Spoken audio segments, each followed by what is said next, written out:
ಇವತ್ತು ನಾವು ನಮ್ಮ ಫ್ಯಾಮಿಲಿ ಜೊತೆ ಒಂದು ಸಣ್ಣ ಟ್ರಿಪ್ ಹೋಗ್ತಿದ್ದೀವಿ. ಅದು ಎಲ್ಲೋ ಅಲ್ಲ, ನಮ್ಮ ಬ್ಯಾಂಗ್ಳೂರ್ ಸಿಟಿಯಲ್ಲಿ ಇರುವ ಬನ್ನೇರ್ಘಟ್ಟ ಬಯೋಲಾಜಿಕಲ್ ಪಾರ್ಕ್ಗೆ. ಹಾಯ್, ಎಲ್ಲಾ ಕರ್ನಾಟಕ ಜನತೆಗೆ ನಮಸ್ಕಾರ. ವೆಲ್ಕಮ್ ಬ್ಯಾಕ್ ಟು ಮೈ ಅಲೆಮಾರಿ ಕಥೆಗಳು ಯೂಟ್ಯೂಬ್ ಚಾನಲ್.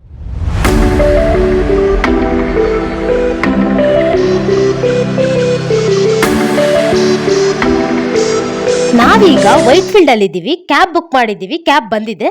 ಸ್ವಲ್ಪ ಸ್ನಾಕ್ಸ್ ಅಂಡ್ ಜ್ಯೂಸ್ ಎತ್ಕೊಂಡು ಬಂದಿದ್ದೀವಿ, ಬಿಸಿಲಿಗೆ ತಂಪಾಗಿರ್ಲಿ ಅಂತ. ಎಲ್ಲಾನು ಡಿಕ್ಕಿಗೆ ತುಂಬ್ತಾ ಇದ್ದಾರೆ. ನಾವು ಟೋಟಲ್ 8 ಜನ ಹೋಗ್ತಿರೋದು. ಹುಡುಗರಿಗೆ ಸ್ಕೂಲ್ ರಜಾ ಇತ್ತು ಅನ್ಬಿಟ್ಟು ಅವರಿಗೆ ಇದು ಇಷ್ಟ ಆಗ್ಬೋದು ಅಂತ ಪ್ಲಾನ್ ಮಾಡಿ ಹೋಗ್ತಿದೀವಿ. ಆಕ್ಚುಲಿ ಮಾರ್ನಿಂಗ್ 9 ಗಂಟೆಗೆ ಬಿಡ್ಬೇಕು ಅನ್ಕೊಂಡ್ವಿ, ಆದ್ರೆ ಸ್ವಿಮ್ಮಿಂಗ್ ಪೂಲ್ಗೆ ಹೋಗಿ ಬರೋ ಅಷ್ಟರಲ್ಲಿ 12 ಗಂಟೆ ಆಗಿತ್ತು. ನಾವು ರೆಡಿ ಆಗಿ ಜರ್ನಿ ಸ್ಟಾರ್ಟ್ ಮಾಡೋ ಅಷ್ಟರಲ್ಲಿ 12:45 ಆಗಿತ್ತು. ಬನ್ನಿ ಹೋಗೋಣ. ಮತ್ತೆ ಈ ವಿಡಿಯೋನ ಸ್ಕಿಪ್ ಮಾಡಕ್ಕೆ ಹೋಗ್ಬೇಡಿ, ಯಾಕೆ ಅಂದ್ರೆ ಈ ವಿಡಿಯೋ ಅಲ್ಲಿ ನೀವು ನೋಡದೇ ಇರೋ ಪ್ರಾಣಿ ಪಕ್ಷಿಗಳನ್ನೆಲ್ಲ ನಾನು ತೋರಿಸ್ತೀನಿ. ಇವಾಗ ನಾವು ಎಂಟ್ರೆನ್ಸ್ ಹತ್ರ ಬಂದಿದ್ದೀವಿ. ಬನ್ನೇರ್ಘಟ್ಟ ಬಯೋಲಾಜಿಕಲ್ ಪಾರ್ಕ್ ಬೆಂಗಳೂರು ಅಂತ ಎಂಟ್ರಿಯಲ್ಲೇ ಹಾಕವ್ರೆ, ನೋಡ್ಬೋದು. ಬೆಜಾನ್ ಬಿಸ್ಲಿತ್ತು ಅಂತ ಅನ್ಬಿಟ್ಟು ಎಲ್ಲಾರು ಹ್ಯಾಟ್ ತಗೊಂಡ್ ಬಂದ್ರು. ಈಗ ಒಳಗೆ ಹೋಗ್ತಿದೀವಿ. ಎಂಟ್ರಿ ಆದ ತಕ್ಷಣ ತುಂಬಾ ಸ್ನಾಕ್ಸ್ ಅಂಗಡಿ, ಟಾಯ್ಸ್ ಅಂಗಡಿ ಎಲ್ಲ ಇರ್ತವೆ, ಬಟ್ ರೇಟ್ ಸ್ವಲ್ಪ ಜಾಸ್ತಿನೇ ಇರುತ್ತೆ. ಇವಾಗ ನಾವು ಟಿಕೆಟ್ ತಗೋಬೇಕು. ಟಿಕೆಟ್ ತಗೊಂಡ್ರೇನೆ ಮೇನ್ ಎಂಟ್ರಿ ಆಗಕ್ಕೆ ಆಗೋದು. ಸೊ ಟಿಕೆಟ್ ಕೌಂಟರ್ ಹತ್ರ ಹೋಗ್ತಿದೀವಿ. ಟಿಕೆಟ್ ಪ್ರೈಸ್ ಮೇಲೆ ಡಿಸ್ಪ್ಲೇ ಆಗ್ತಿದೆ ನೋಡಿ. ನಿಮ್ಗೇನಾದ್ರೂ AC bus, safari, zoo, butterfly park ಇಷ್ಟು ಬೇಕು ಅಂದ್ರೆ ವೀಕ್ ಡೇಸ್ ಅಲ್ಲಿ ಅಡಲ್ಟ್ಸ್ಗೆ 690 ಅಂಡ್ ಚೈಲ್ಡ್ಗೆ 480. ಅದೇ ವೀಕೆಂಡ್ ಅಂಡ್ ಗೌರ್ಮೆಂಟ್ ಹಾಲಿಡೇಸ್ ಇದ್ದಾಗ ಅಡಲ್ಟ್ಸ್ಗೆ 740 ಅಂಡ್ ಚೈಲ್ಡ್ಗೆ 530. ನಾವು ತಗೊಂಡಿರೋದು ಜಸ್ಟ್ ಝೂ ನೋಡ್ಕೊಂಡು ಬರೋದಿಕ್ಕೆ ಅಷ್ಟೇ. ಅದಕ್ಕೆ ಒಂದು ಅಡಲ್ಟ್ಗೆ 120 ಅಂಡ್ ಚೈಲ್ಡ್ಗೆ 60. ನಾವು 8 ಜನ ಟೋಟಲ್ 840 ಆಯ್ತು. ಇನ್ನೂ ಒಂದು ಟಿಕೆಟ್ ಇದೆ ವಿತ್ ಜೀಪ್ ಸವಾರಿ, ಅದರ ಪ್ರೈಸಸ್ ಹಾಕಿರ್ತೀನಿ, ನೋಡ್ಕೋಬಹುದು.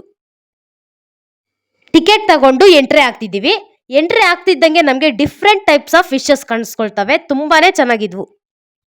ಫಸ್ಟ್ ಒಳಗೆ ಎಂಟ್ರಿ ಆಗ್ತಿದ್ದಂಗೆ ನಮಗೆ ಕಾಣಿಸಿದ್ದು ಝೀಬ್ರಾ. ಒಂದಲ್ಲ ಎರಡಲ್ಲ ಸುಮಾರು ಇದ್ವು. ಝೀಬ್ರಾ ಏನೋ ಎಂಟ್ರಿ ಆಗ್ತಿದ್ದಂಗೆ ಕಾಣಿಸ್ತು, ಬಟ್ ಎಲ್ಲಾ ಪ್ರಾಣಿಗಳು ಎಲ್ಲಿದ್ದಾವೋ ಏನೋ. ಅದಕ್ಕೆ ಎಲ್ಲಾನು ಒಂದಾದ್ಮೇಲೆ ಒಂದು ನೋಡ್ಕೊಂಡು ಹೋಗೋಣ ಅಂತ ಅನ್ಕೊಂಡಾಗ ನಮ್ಗೆ ಕಾಣಿಸಿದ್ದೆ ಪಾರ್ಕ್ ಮ್ಯಾಪ್. ಇದರಲ್ಲಿ ಯಾವ್ಯಾವ ಪ್ರಾಣಿಗಳು ಎಲ್ಲೆಲ್ಲಿದ್ದಾವೆ ಅಂತ ನೋಡ್ಕೊಂಡ್ವಿ. ಮ್ಯಾಪ್ ಪ್ರಕಾರ ನೆಕ್ಸ್ಟ್ ಜಿರಾಫೆ ಹತ್ರ ಹೋದ್ವಿ.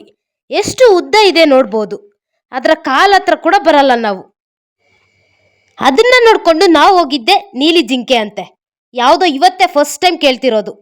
ಮತ್ತೆ ಲೆಫ್ಟ್ ಅಲ್ಲಿ ಕರಡಿ ಮತ್ತೆ ಹುಲಿ ಇದೆ ಅಂತ ಬೋರ್ಡ್ ಹಾಕಿದ್ರು.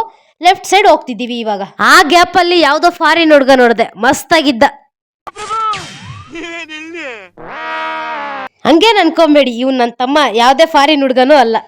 ಮತ್ತೆ ಹುಲಿ ನೋಡಿದ್ವಿ, ಕರಡಿ ನೋಡಿದ್ವಿ, ಇನ್ನು ತುಂಬಾ ಪ್ರಾಣಿ ಪಕ್ಷಿಗಳನ್ನ ನೋಡಿದ್ವಿ. ನೀವು ನೋಡ್ಕೊಂಬನ್ನಿ.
ಫಸ್ಟ್ ಟೈಮ್ ವೈಟ್ ಪಿಕಾಕ್ ನೋಡಿದ್ ನಾನು.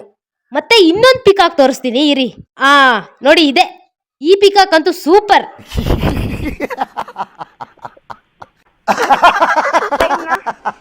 ಕೋತಿ, ಚಿರತೆ, ಹುಲಿ, ಸಿಂಹ, ಮೊಸಳೆ, ನರಿ, ನಾಯಿ, ಪಕ್ಷಿಗಳು, ಅವುಗಳು ಎಲ್ಲ ನೋಡಿ ನನ್ಗಂತೂ ಸುಸ್ತಾಗಿತ್ತು. ಸ್ವಲ್ಪ ಹೊತ್ತು ಪಾರ್ಕಲ್ಲೇ ರೆಸ್ಟ್ ತಗೊಂಡ್ವಿ. ಮತ್ತೆ ಕ್ಯಾಬ್ ಬುಕ್ ಮಾಡಿ ಮನೆಗೆ ಬಂದ್ವಿ. ಇವತ್ತಿನ ಜರ್ನಿ ಅಂತೂ ಮಕ್ಕಳಿಗೆ ಒಂಥರ ಡಿಫ್ರೆಂಟ್ ಎಕ್ಸ್ಪೀರಿಯನ್ಸ್ ಆಗುತ್ತೆ. ಸೊ ಮಕ್ಕಳ ಜೊತೆ ಆಗಲಿ, ಫ್ಯಾಮಿಲಿ ಜೊತೆ ಆಗಲಿ, ಫ್ರೆಂಡ್ಸ್ ಜೊತೆ ಆಗಲಿ ಒನ್ ಡೇ ಔಟಿಂಗ್ಗೆ ಈ ಪ್ಲೇಸ್ ಅಂತೂ ಸೂಪರ್. ಸೊ ಈ ವಿಡಿಯೋ ನಿಮಗೆ ಇಷ್ಟ ಆಗಿದ್ರೆ ಲೈಕ್, ಶೇರ್ ಅಂಡ್ ಕಮೆಂಟ್ ಮಾಡಿ. ಮತ್ತೆ ಮರೀದೆ ನನ್ನ ಅಕೌಂಟ್ನ ಫಾಲೋ ಅಂಡ್ ಸಬ್ಸ್ಕ್ರೈಬ್ ಮಾಡ್ಕೊಳ್ಳಿ. Thank you.